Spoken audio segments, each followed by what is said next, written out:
On this edition of FedGov Today with Francis Rose, a back office backup at the Department of Defense, an innovation jumpstart for national security, and the real demand signal for military autonomy. Welcome to FedGov Today with Francis Rose.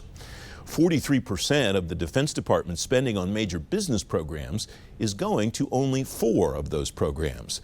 Those 4 have some things in common. Vijay D'Souza is Director of Information Technology and Cybersecurity at the Government Accountability Office. Vijay, welcome. Thanks for joining me today. What did you look at when you looked at these 24 business programs, and what did you find that they had in common, and what was disparate among them? Well, we do this review every year, and as you mentioned, we look at DoD's major IT business systems investments. We typically look at 3 things. First, we look at where they are with regards to cost and schedule. Second, we look at the extent to which they're applying appropriate leading practices in cybersecurity and software development. And then finally, we look at overall policy and programmatic changes that DoD is implementing to try to improve its efforts in this area. Mm-hmm. And what were the threads that you saw among all 24 or among the big 4 that we'll talk about in a moment? Well, for better or worse, a common theme from year to year is cost and schedule delays. This year we found that 14 of the 24 programs we looked at experienced cost or schedule changes. Most of those were cost increases or schedule delays. The median cost increase was $173 million, and the median schedule delay was 15 months. Unfortunately, that's something that we see with a lot of government IT projects. What's your sense of what's driving that? What did you find were the factors that were causing that? The programs we talk to typically identify issues such as identifying requirements for what the system's supposed to do, and these things change over time.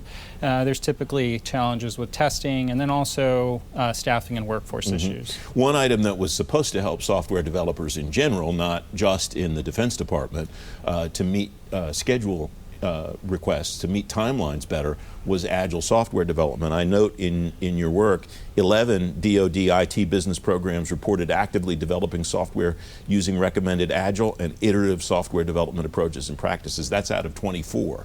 Is that a problem, or is that just a factor of doing business? Yeah, actually, that was a good news story in the sense that those were the only projects that were in active software development. So we would expect them to be using Agile. The fact that they were using Agile as opposed to an older waterfall approach is actually a good news story. The bad news part of that is a few of the programs, although they said they were using Agile, weren't actually able to demonstrate through using some of the tools and processes that DoD requires for its programs that use Agile. What are some of the tools that those programs should be using that maybe other programs that come along at some future point should be sure to keep in mind? Well, DoD has a publication that lists a number of them, but just 2 examples are things such as a cumulative flow diagram and a burn down chart, and these are just ways to track and organize requirements for software development.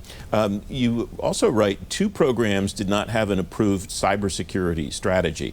That sounds problematic in the context of how often the department talks all across the services, from OSD, the Office of the CIO, about the importance of cybersecurity and cyber defense. Yeah, it is a problem, and we do think it's a problem. We made a recommendation in the 2022 version of this report because at that point we found 10 programs that didn't have approved cybersecurity strategies. So I would say 2 is an improvement, but really they should all have these strategies.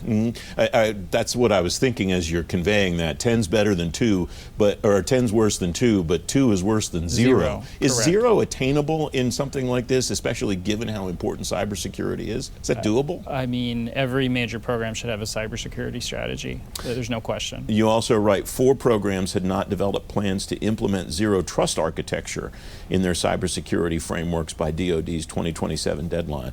That also strikes me as problematic, and I wonder, is it an issue where they didn't demonstrate it, which doesn't necessarily mean that they don't have zero trust architecture available? It's just that you couldn't see it, or was it not there when you examined? Well, the reasons for these 4 programs to not have the strategy varied a little bit, and we talked about this when we were developing the report.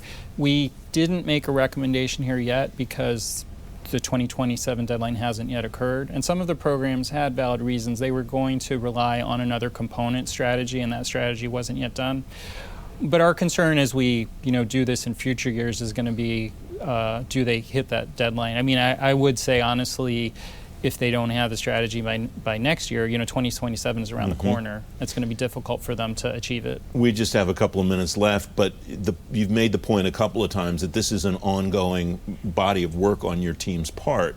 What's the arc that you see overall? It's hard, I guess, to take a snapshot of 1 year and see where the department is headed. Is it a couple of times you've alluded to good news stories? Is it your sense that overall they're headed in the right direction with still some work to do, or are there still some major challenges that the department has to deal with? Well, we think that the folks at DoD and the CIO's office in particular are trying hard to address some of these issues, and part of what we cover is some of the guidance and tools and stuff they put in place, but they're really not there yet.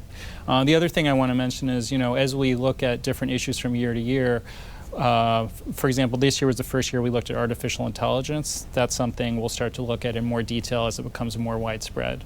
VJ, it's great to have you on the program. Thanks very much for joining me. Thanks, it was great to be here. You can find a link to the work that VJ talked about on today's show page at fedgovtoday.com. Up next, an innovation jumpstart for national security. FedGov Today with Francis Rose continues in just a moment.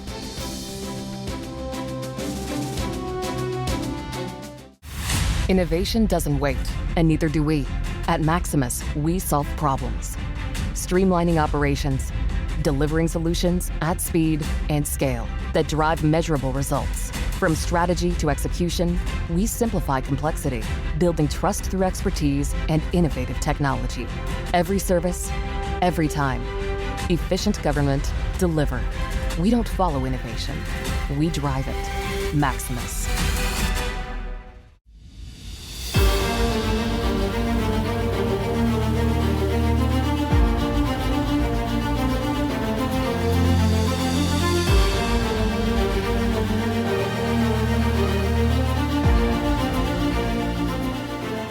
They're building little practice groups where they're really finding, hey, this works really well for my workflow.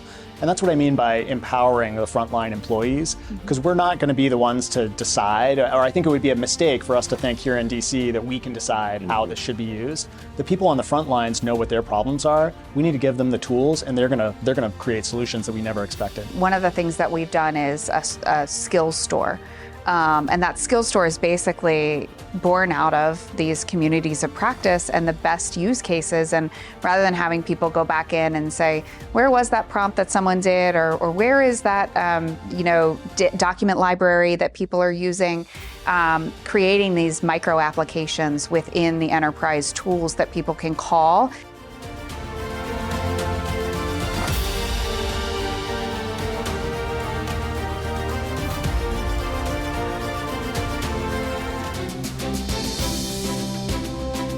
Welcome back. Army Futures Command's merger with Training and Doctrine Command is underway now. The new organization will be called the Army Transformation and Training Command.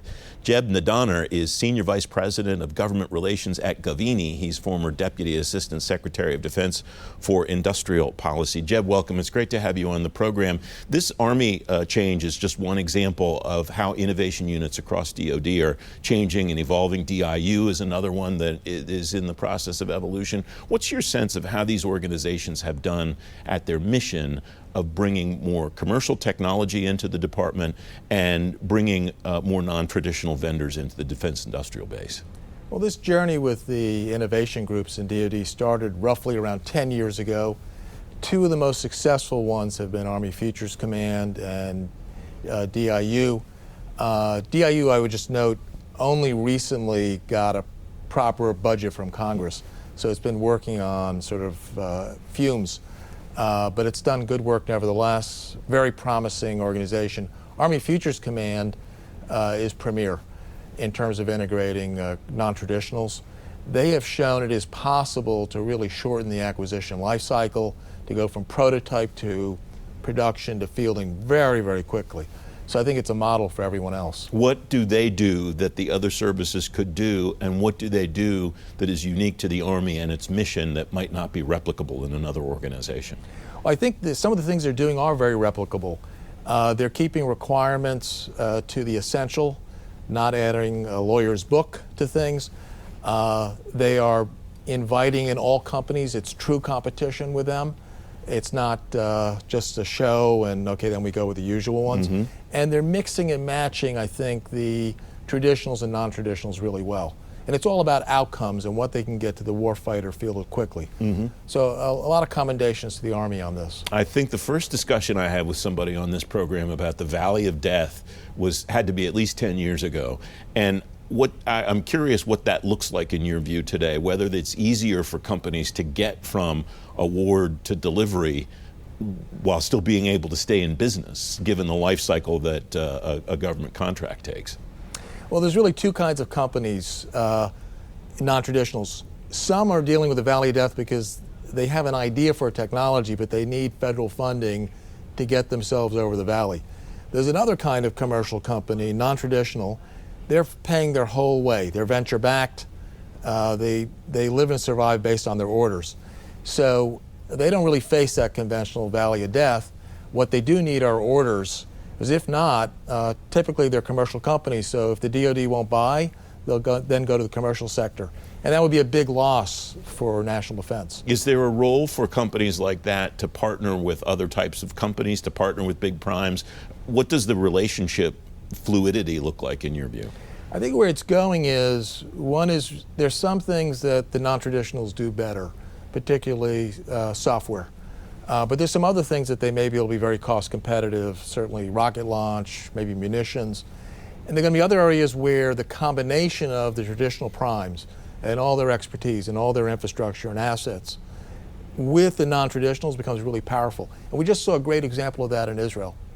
So the U.S. airmen performed wonderfully with the B-2s, but it's notable what the Israeli ecosystem did. Even with some U.S. technology, they have a much more mature model of integrating the startups and the traditionals. And you see very quick deployments and really amazing targeting. And other things like they fly the same F-35 we do, however, their availability rate, their sorties are double of ours. That's because they're using modern commercial software in the sustainment of their airplanes. So same airplane comes out of Fort Worth, but a lot of ours are sitting in the hangar. The Israeli ones are up and operational. What can we do that they're doing, and what would we have to change in the acquisition process, in the governance process, or whatever to get to that level?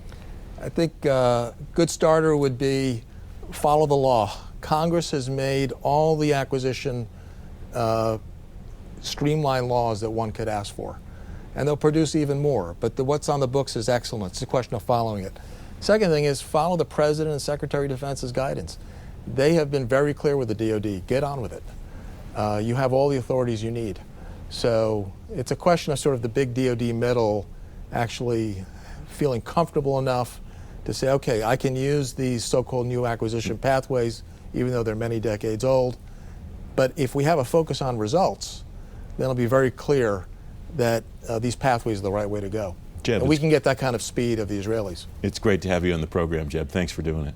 Thank you. Wonderful. You can read more about driving innovation in the Defense Department and in the DIB on today's show page at fedgovtoday.com. Up next, the real demand signal for military autonomy. FedGov Today with Francis Rose. We'll be right back.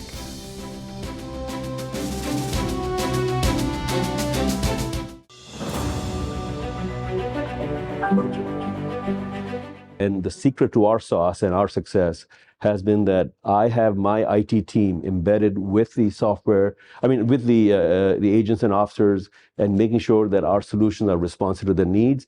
And they tell us where the data is and how to use that data for certain software solutions. And I think that has been very, very key. They also actually sit with our software.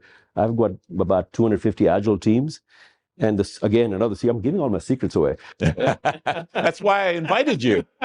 That's why. Yeah, it's all good. It's all good. We want to share. But one of the successes is that the agents and officers sit with us. We learn from them. They learn from us. This is the art of the possible.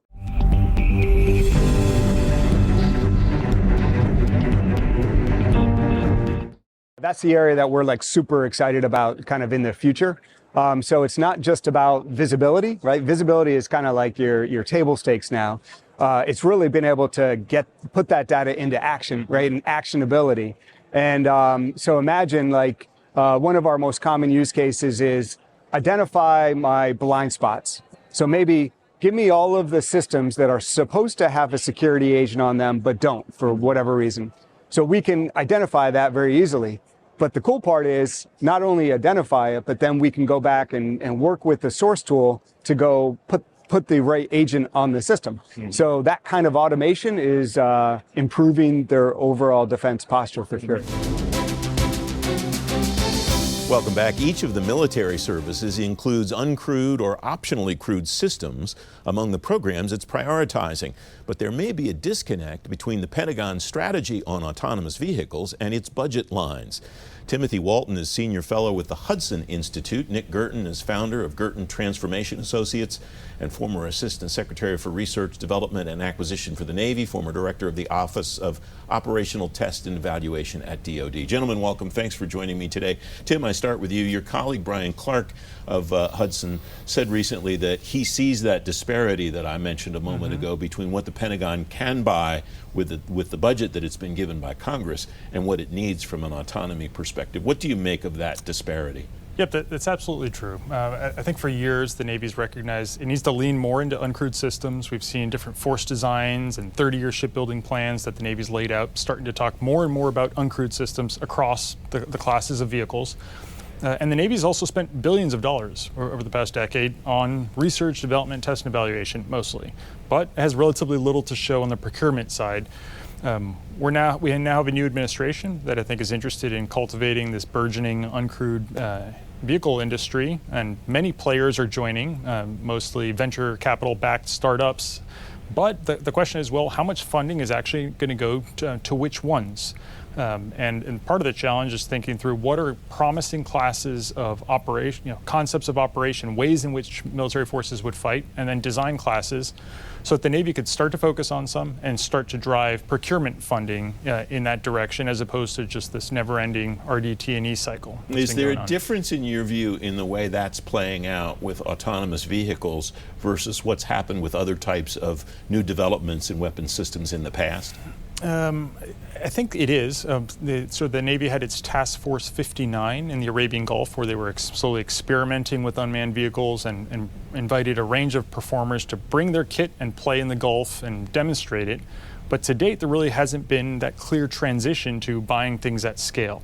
Compared to some other previous programs in terms of weapons capabilities, there usually was a closer linkage between the two. So moving forward, I think it's going to be imperative for the administration to create that linkage, to actually start to drive funding towards the promising classes of vehicles and CONOPS that the Navy can scale. Nick, welcome. It's good to have you back on the program. What's your sense of that disparity between what people see that the department says it wants, which has been very clear from both civilian personnel and uniformed personnel, and what the Congress has allowed the department to buy? It's been a very interesting development in how the budget has been put together recently. Congress hasn't fully fleshed out what their story is on that, but they have parked some resources for buying a fairly significant amount, several $1 billion worth of medium unmanned systems. The PEO for unmanned and small combatants recently did an industry day and put out an RFP.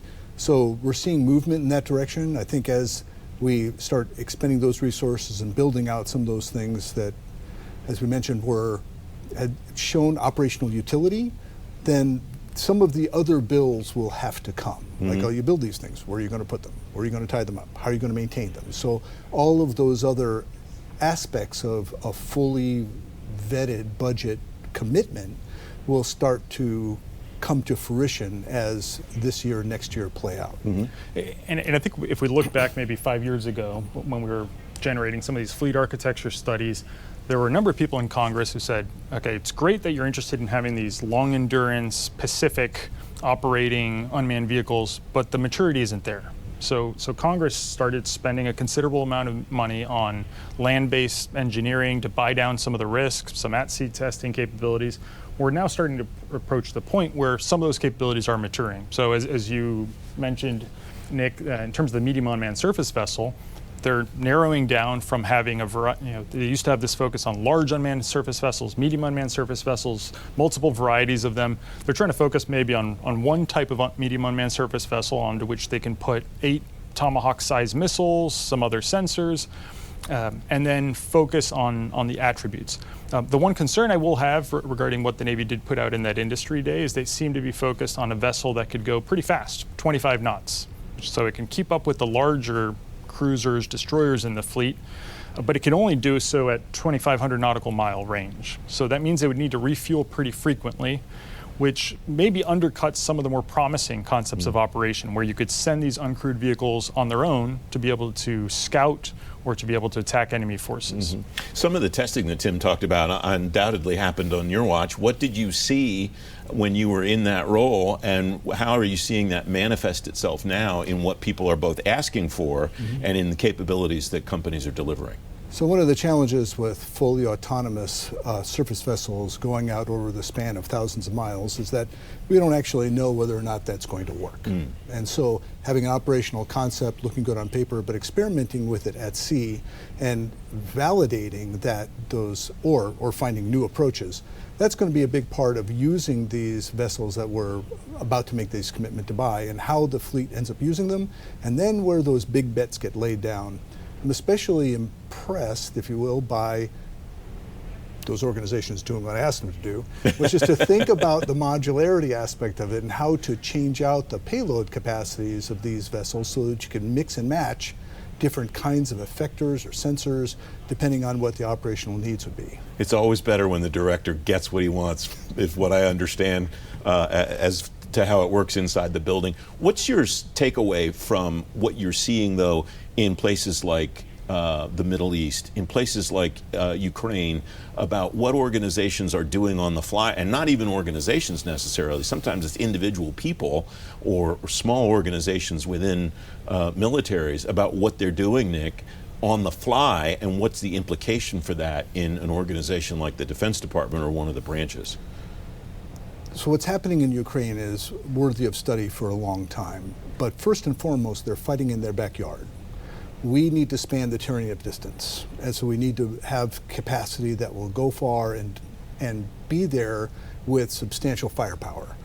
That's a different problem than what we've seen Ukraine have to do in their backyard. However, they've done some very interesting things in terms of populating basically a vehicle with lots of payloads in it and parking it somewhere far away.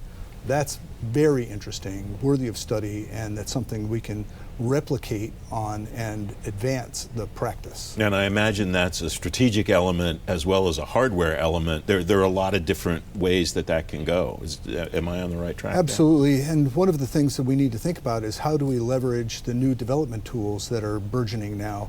How does artificial intelligence all the way through the development stack, how do we think about what we want? How do we systems engineer the different activities? How do we build out the different capacities? And then how to build out the individual pieces that will do all that work?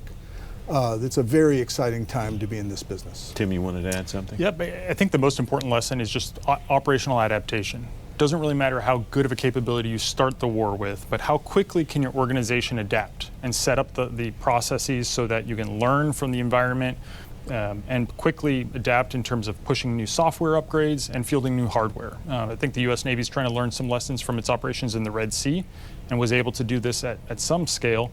But I think Ukraine does show us how we need to be able to do this on the hardware side too, and be able to field different classes of hardware. It also, I think, illustrates how maybe we don't want to take a one-size-fits-all approach to force design. We were talking about MUSV, and I think that's going to be an important element of the fleet, but it really shouldn't be the only one. We should be talking about this heterogeneous architecture of small unmanned surface vessels that are basically surfboard-sized things on the surface of the water, numerous unmanned underwater vehicles that have long endurance, lethal mines that could be sowed in a crisis or conflict, and then maybe even larger unmanned underwater vehicles. I think the Navy, as it thinks about a conflict against China, as Nick was alluding to, it faces maybe two solution paths. One is to try to better defend itself on the surface. More air missile defenses, more decoys and the like, and unmanned systems can help with that. The other path, though, is to submerge portions of the fleet, go underwater. And that entails buying more submarines faster and hopefully giving some to the Australians while we're at it. But it also entails thinking through what are large diameter unmanned underwater vehicles that we can have. And part of the challenge the Navy's faced with is that our mental model for what that should be largely looks at a submarine. We're going to build a submarine that's sub-safe standards under the water, and that's very expensive. When our model probably should be more of a narco sub, what drug cartels are using to transoceanically ship cocaine and other products, and basically use a narco sub that can deliver logistics, that can deliver missiles, that can deliver torpedoes at great distances, that can be manufactured easily, and that helps both in terms of a conflict, but it also helps you tap into a much broader defense industrial base. Tim, Nick, thanks very much for joining me. It's great to have both of you on the program. Thank you very much. You can read more about autonomous vehicles in DoD on today's show page at fedgovtoday.com. FedGov Today continues in just a moment.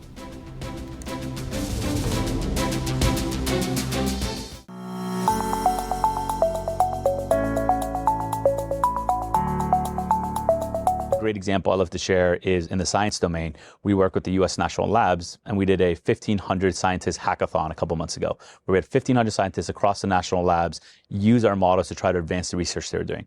There's one scientist out of Brookhaven National Lab who's a physicist, leading physicist in his area of expertise. He got our reasoning models, the O3 mini model at the time, and went in within ChatGPT and asked the model, what do you know about this area of physics? It said back, he's like, all right, great, we're going to advance this together. And throughout that conversation, he was actually able to create net new science that had never existed and actually published a paper where he calls out the ChatGPT model as part of his co-author to really help him create this idea.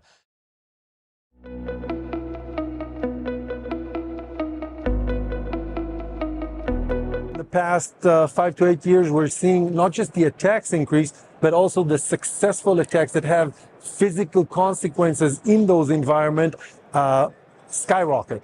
Right? So you need to look at your environment and say, what is an architecture that will serve me well to what I know today into the next 4 or 5 years?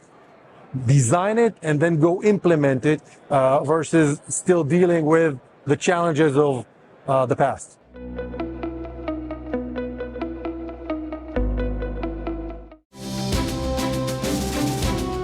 Welcome back. In today's event spotlight, the technologies shaping the future of defense, intelligence, and homeland security are the focus of TechNet Emergence 2025. AFCEA International will host it July 15th and 16th at the Hyatt Regency in Reston, Virginia. You'll see leaders from government, industry, and academia and learn how cutting-edge tech will shape the national defense and national security landscape. You can see the speaker list and register at fedgovtoday.com/events. FedGov Today TV's back next Sunday morning at 10:30. I'm Francis Rose. I'll see you then. Thanks for watching. Have a great week.